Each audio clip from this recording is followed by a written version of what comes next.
The rain poured steadily over the quiet city streets, painting the glass windows of Lux Dine, a fancy restaurant nestled in the heart of downtown. Inside, under the soft golden lights, waiters weaved between white linen tables. Crystal glasses clinked, soft jazz played in the background, and silver cutlery danced across porcelain plates. But in a far corner, unnoticed by the clinking wealth around, a young waitress wiped her hands on her apron, clutching a bowl of hot soup. Her name was Mia. She moved with quiet purpose, not toward a table, but to the back alley behind the restaurant, near the dumpster, where few ever went. There, crouched beneath a cracked umbrella and shivering in a worn coat, sat an old blind man with a cane across his lap. Mia knelt beside him, whispering, "It's hot today. Be careful." She gently placed the bowl into his trembling hands and helped him sip. The man smiled through cracked lips. "God bless you, child." She smiled softly, brushed his shoulder, and slipped back inside the restaurant before anyone noticed. Unbeknownst to Mia, at that very moment, someone had seen everything. From the VIP lounge above, through the rain-streaked glass, a man sat in silence. He had watched her, every step, every word.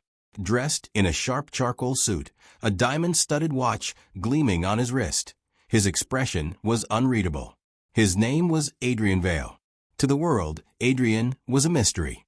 A billionaire who rarely spoke in public, who built an empire from nothing, who vanished from the media years ago after a scandal nobody dared to bring up. But tonight, something caught his attention, and he wasn't the kind of man to let it go. He stood slowly. "Cancel my order," he said to the maitre d', "and bring me a list of your staff." The maitre d' blinked. "Sir." Now, Mia didn't think anyone had noticed. She returned to her shift, balancing trays and forcing smiles, her shoes soaked and her hands frozen. She worked the closing shift again. Double shifts were becoming normal. Her mom's hospital bills didn't care about rest. By midnight, she was wiping the last table when the restaurant's manager, Robert, approached her. His face was tight. "There's a man asking to see you. He's in the private lounge." Mia frowned. "Who?" He only shrugged.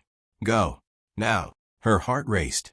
She took off her apron, quickly wiped her hands, and walked upstairs. The hallway was empty.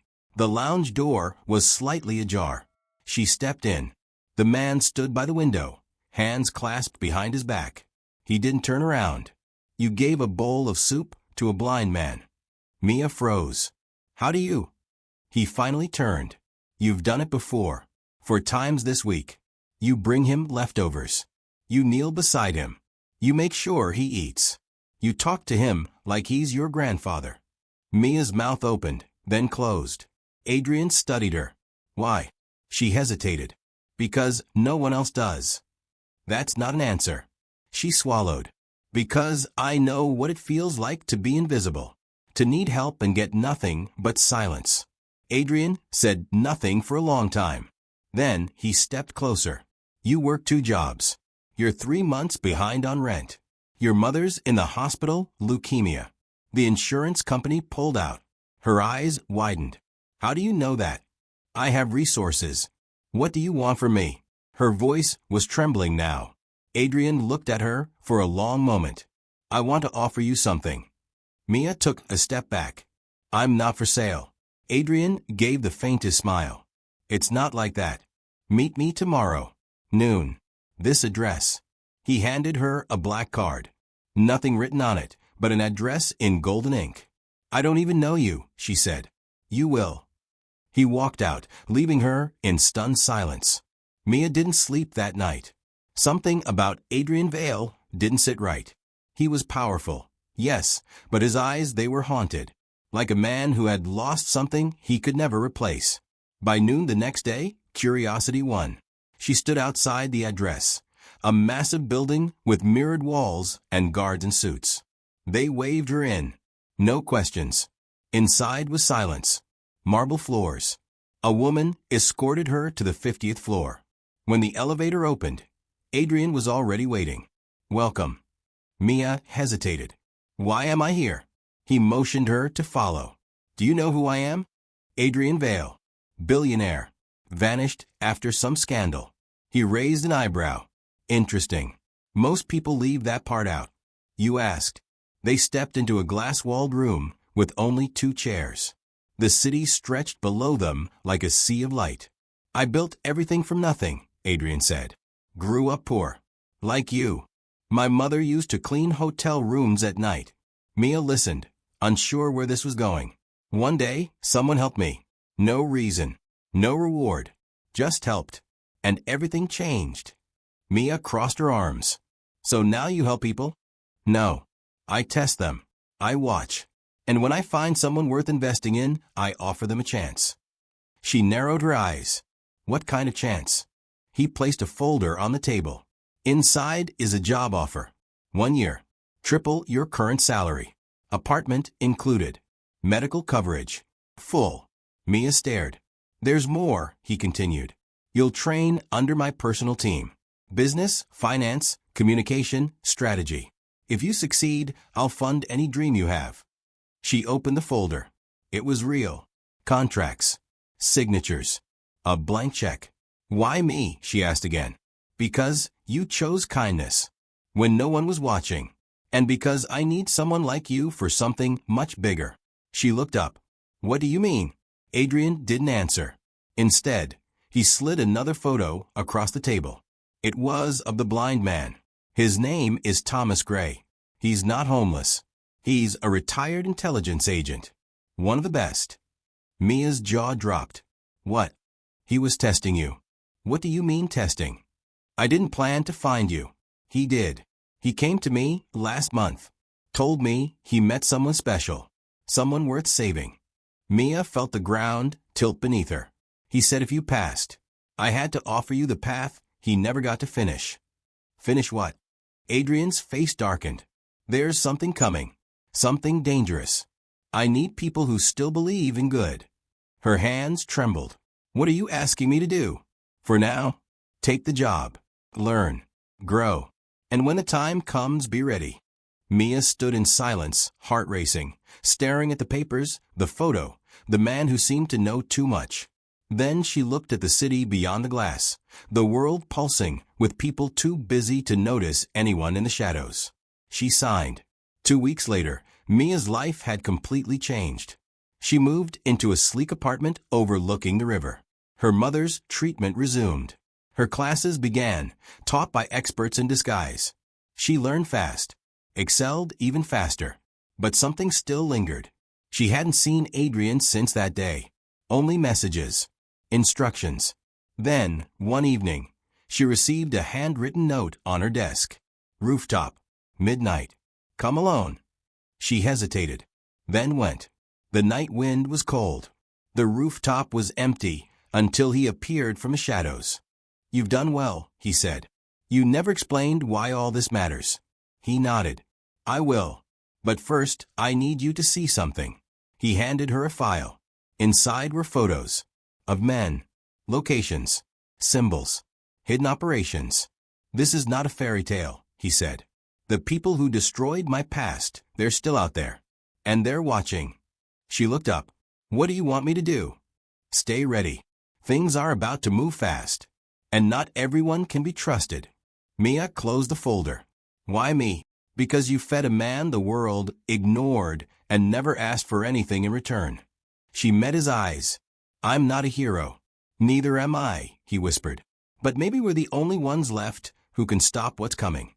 Then he turned and disappeared into the darkness. And Mia knew, deep down, that this was only the beginning. Mia couldn't sleep that night. Not after what she had just seen. Not after what Adrian had shown her. The photos in the folder haunted her. The men with no names but too many secrets. The red-marked locations she didn't recognize. The symbols etched onto buildings and fences like quiet warnings. There was something ancient and cold about those symbols, as though they didn't belong in the world of computers and smartphones. Adrian's words looped in her mind like a broken record. They're still out there. And they're watching. It wasn't just about her anymore. It wasn't about the waitress who once gave soup to a blind man in the rain. It was about something bigger, something lurking beneath the world she thought she understood. The thought chilled her, and for the first time in her new apartment, Mia felt utterly alone. The next morning began like the others, coffee in hand, tablet blinking with alerts, and a schedule full of training sessions. But something had changed. Her instructors, sharp-eyed professionals who taught business, coding, strategy, seemed more guarded today. Their words were precise, their eyes flickering toward the windows, as if watching for shadows that hadn't arrived yet. During a strategy class, her trainer, a woman named Layla, paused mid-lesson and simply stared at Mia. "You don't realize it yet," she said softly, "but the moment you signed that contract, you entered a game most people don't know exists." Mia sat up straighter. "What kind of game?" Layla's lips curled slightly. "The kind where you can't afford to lose." And just like that, the class ended early. That evening, as Mia walked down the corridor toward her room, she noticed a man she hadn't seen before. He was tall, in a gray coat, standing too still, too quiet. He didn't smile when she passed him, didn't move. But as she entered her room and locked the door behind her, she had the unshakable feeling that he had followed her without moving an inch. She sat on her bed, trying to steady her breathing. Her hands were cold. Later that night, her phone buzzed. No caller ID. She hesitated, then answered. "Do not trust the man in the hallway," said a voice. Mia's heart stopped. "Who is this?" "Don't speak. Just listen. Adrian isn't telling you everything." "What are you talking about?" she whispered. "There are files. Real ones. At the off-site vault. Ask him about 23V. If he lies, you'll know." The line went dead. She stood frozen for several seconds, the phone still pressed to her ear, as if trying to hold onto the voice. Who was that? Why warn her? She looked toward the door, half expecting someone to knock, or worse. But there was only silence. The next day, she confronted Adrian. He was waiting in the glass room again, a chessboard set up in front of him. He gestured for her to sit. "You look tired," he said. "I had an interesting phone call." His eyes flicked upward. "Go on." "They told me to ask you about file 23V. Adrian didn't move. But something behind his gaze shifted. Like a curtain tugged open just a little. "Did they?" he finally said. "You said you'd be honest with me," she snapped.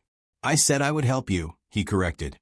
"Honesty has limits when safety is involved." "So there is a file." He stood, walked over to the window, and folded his hands behind his back. "Yes," he said, "there is. And it's locked for a reason." "Because of them?" "The people in the photos."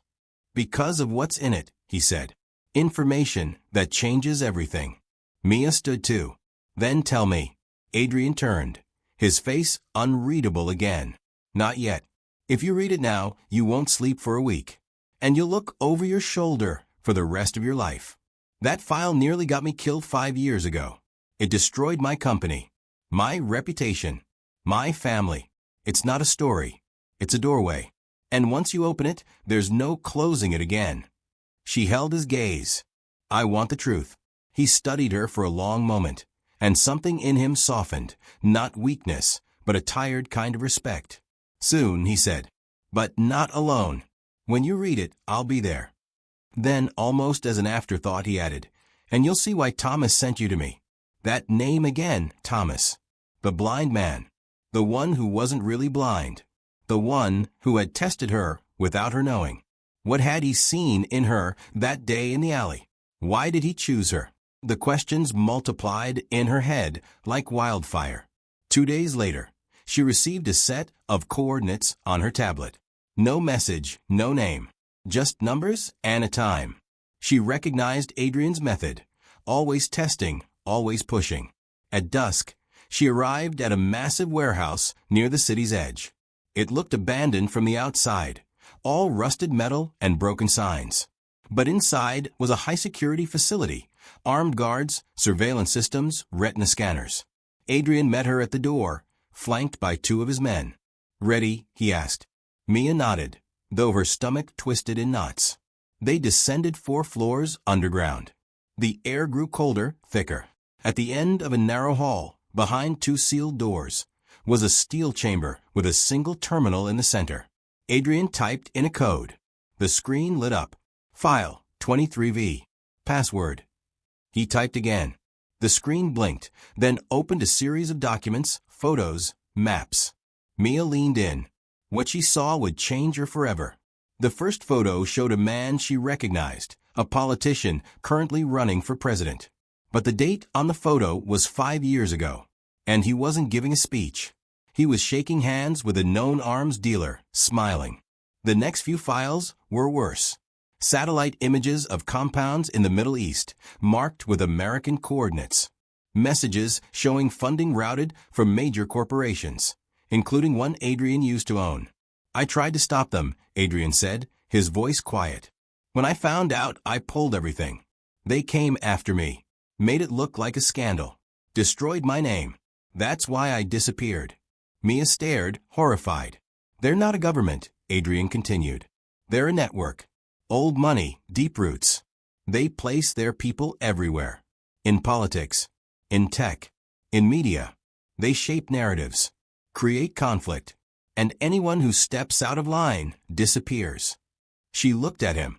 Why not go public? They control the public. And the second you speak up, you're branded a lunatic, or a criminal, or a ghost. Mia stood still, staring at the blinking screen. Her world felt smaller now, and infinitely more dangerous. You still think I just gave soup to a blind man, she whispered. Adrian almost smiled. You passed the first test. The easy one. She turned to him. What's the next? He looked her in the eye. You'll know when it finds you. The next week was quiet, too quiet. Mia continued training, but now everything was different. She noticed things more, the way some people avoided certain questions, how others hesitated when talking about Adrian's past. And the man in the gray coat from before? Gone. No one had seen him. No record of him on security logs. One evening, while reviewing security footage with Layla, Mia spotted something chilling. It was from 3 nights ago. Camera 7B. A shadow moving through the halls at 2:14 a.m. The figure was fast, too fast. Tall. Lean. And when he passed under the emergency light, Mia paused the frame. It was the blind man, Thomas. Except, he wasn't blind anymore. His eyes were open, piercing, alert. And he wasn't walking like someone lost. He was moving with purpose. Why is he here? Mia asked. Layla stared. He shouldn't be. Where is he now? Layla didn't answer. She grabbed her radio. Control. Find Thomas Gray. Immediately. But there was no reply. That night, Mia couldn't sleep again. At 3 a.m., she got up and wandered to the rooftop. The city below looked peaceful. Like none of this existed. Like everything she now knew was just a fever dream. Then she heard a voice behind her. You saw the file. She turned. Thomas was there, sitting on the edge of the roof, his cane gone. Yes, she said. Why didn't you tell me everything? Because truth is poison when taken too early. Mia sat beside him, carefully. What's next? There's something coming, he said.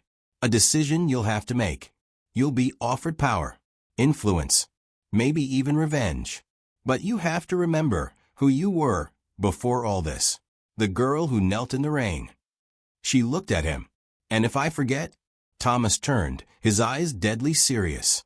Then you become one of them. For a long time, they said nothing. Then Thomas stood. They're making their move. Sooner than Adrian knows. Watch the man in the gray coat. And if he smiles, run. Then, he disappeared again. And for the first time since this all began, Mia felt truly afraid. But she also knew she was ready.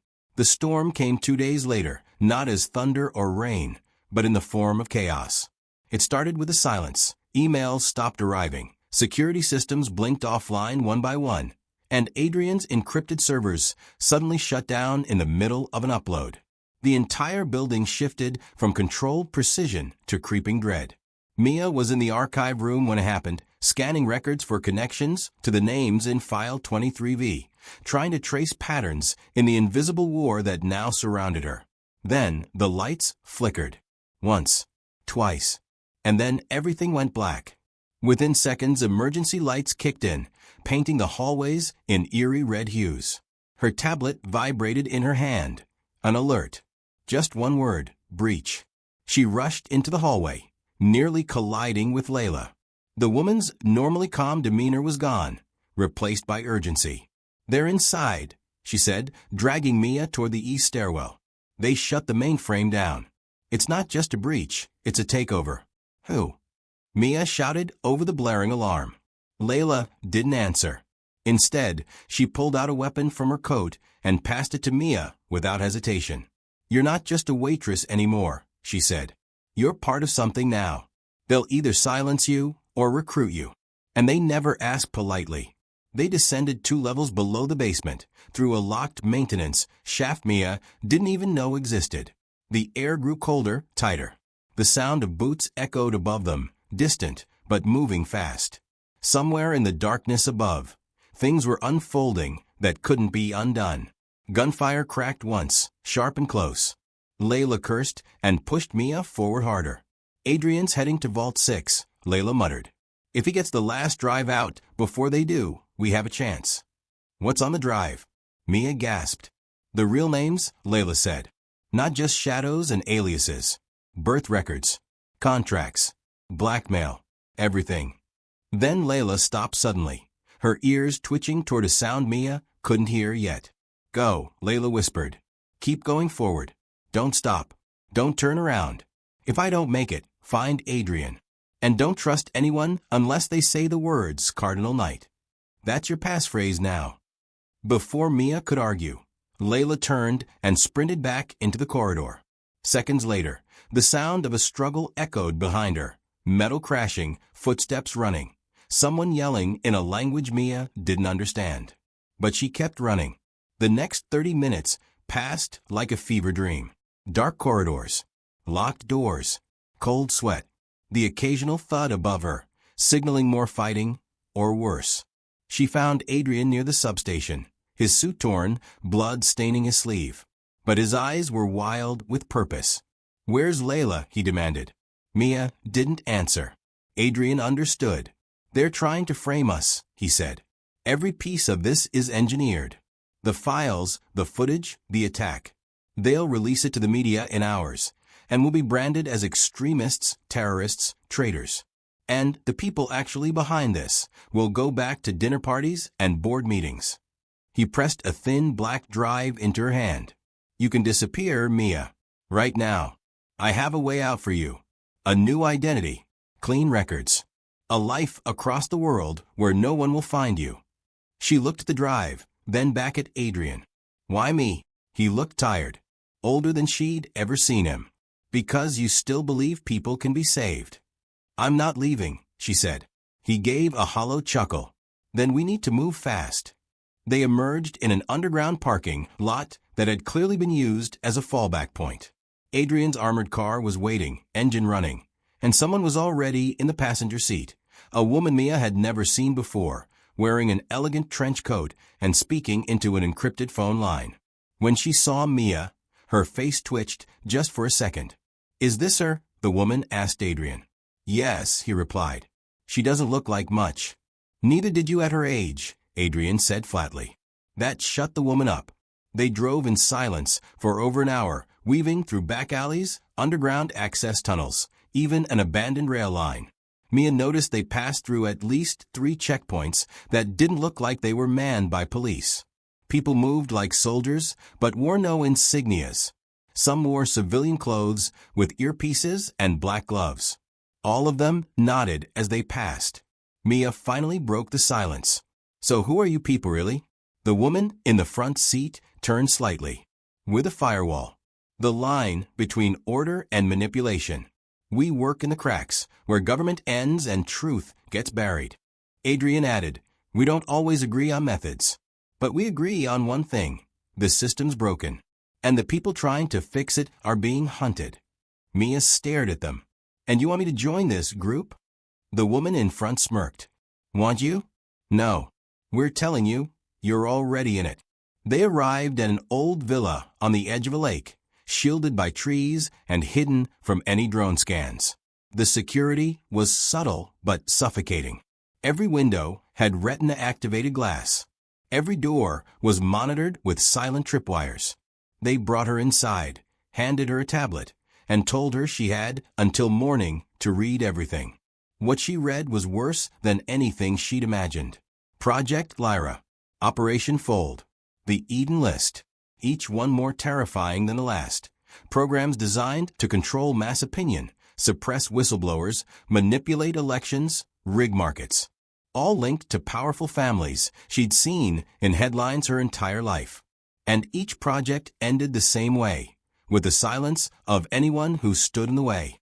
At the heart of all the files was a single name, the Committee of Nine. No photos, no fingerprints, just voice recordings distorted, meeting transcripts redacted. But their reach was clear, 9 people with access to everything. Governments, militaries, science labs, even education systems. They weren't just hiding in the shadows, they were pulling the strings of the entire global stage. And now they knew Mia's name. At dawn, Adrian returned. "They'll come for you now," he said quietly. "Not today, not tomorrow, but soon. You've read what they consider sacred. That makes you a threat." "I'm not afraid," she lied. "Yes, you are," he said. "That's why you'll survive." Then he placed a key on the table in front of her. "What's this?" "Your choice," he said. "Take it and leave. Start a new life. Disappear. I won't stop you. Or, take what you've learned and fight. But if you choose to fight, you need to understand something." He leaned closer. "Everyone you love becomes leverage." That night, Mia went to the lake. She watched the water for hours. No movement, no voices, just the steady whisper of wind in the trees. She thought of her mother, her father, her old life, the warmth of her first apartment, the quiet joy of feeding a stranger. A simpler world, one that was gone forever. Then, from the corner of her eye, she saw a reflection in the water, movement behind her. She turned slowly. Thomas. He stood on the path, illuminated by moonlight. "They moved faster than we thought," he said. "You knew they'd come?" she asked. "I warned you," he replied. "The man in the gray coat has already switched sides. And Adrian, he's not who he was." Mia stood. "He saved me." "He positioned you," Thomas countered. "You were never a pawn. You were bait. Because the 9 are watching you now."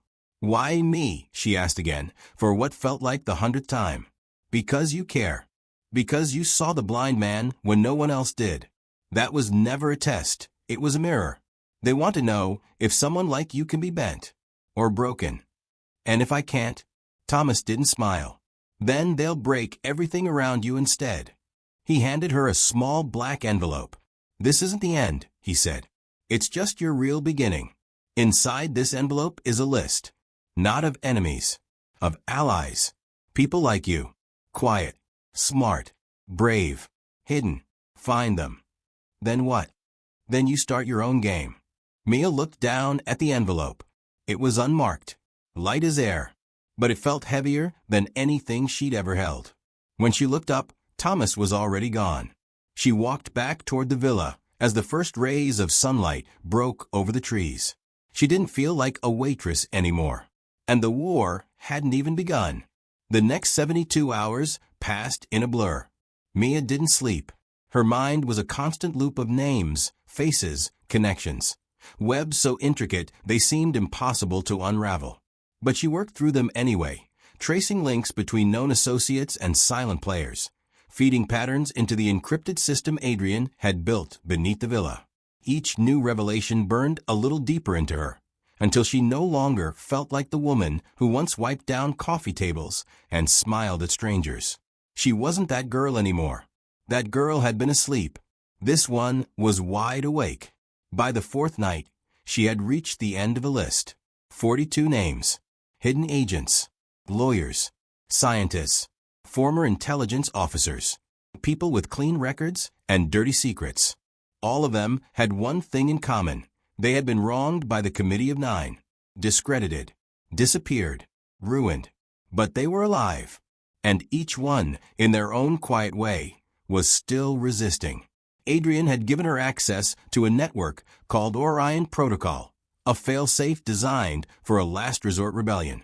But the catch was bitter. It could only be activated from within one of the committee's own satellites, an impossible task unless you were inside their compound. And no one had been inside it. Not ever.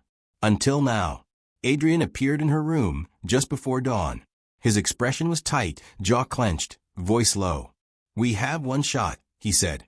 Thomas secured access through the Sicilian Gate, an emergency channel once used by a defector in '09. "We have 27 minutes to breach the relay station, upload the truth, and cripple their data grid from the inside." Mia stood still. "What happens if we fail?" He didn't answer right away. "If we fail," he said eventually, "you'll be erased. And I don't mean killed. I mean every record, every image, every strand of DNA will vanish. You'll cease to exist. So will I. So will Layla. So will the truth." She nodded once. "Then we don't fail."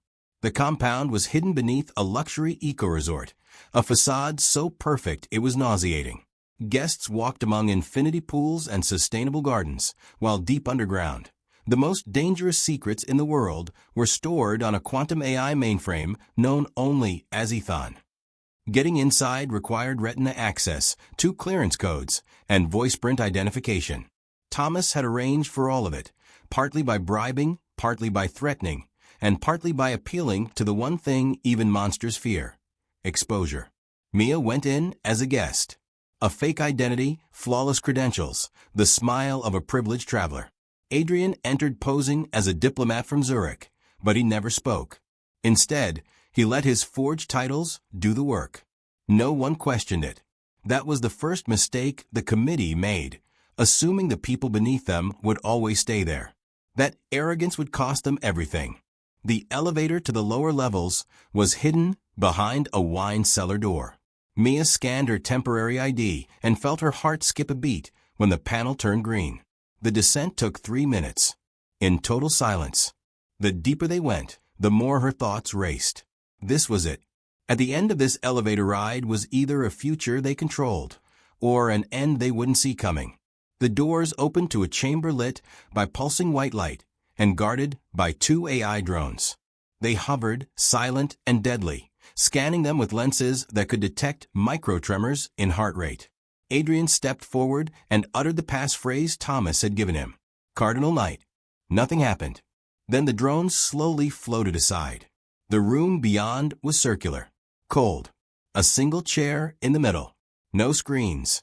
No visible controls. Just a podium with a glass panel and a pulsating blue orb inside it. Ethon.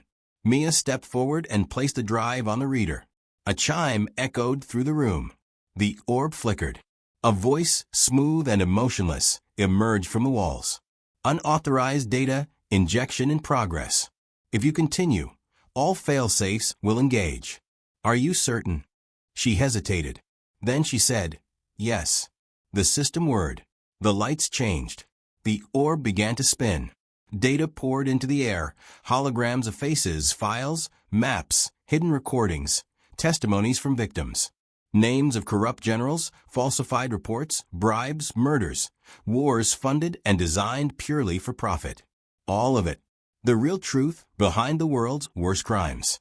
All flowing from Mia's hand into the most dangerous machine on Earth. But it wasn't enough. A silent alarm must have tripped. The door behind them slammed shut. A red pulse lit the edges of the room. And then they heard footsteps. 9 of them. They came in dressed in shades of black and white. Old, young, male, female. But all of them carried one thing: certainty. The cold, cruel assurance of people who believed they could never be touched. They stood in a semicircle behind the glass, separated from Mia by a mere inch of reinforced polymer. One of them stepped forward. A man with gray eyes and a voice that seemed to echo before he spoke. "You could have lived, you know," he said. "We gave you chances. We watched you. We even offered you an out." "You never offered me anything real," Mia said, not turning from the panel. Another voice, female this time, soft as silk and twice as sharp, interrupted. "You think the world will change because you show them a few dirty secrets? People don't care. They want comfort, not truth."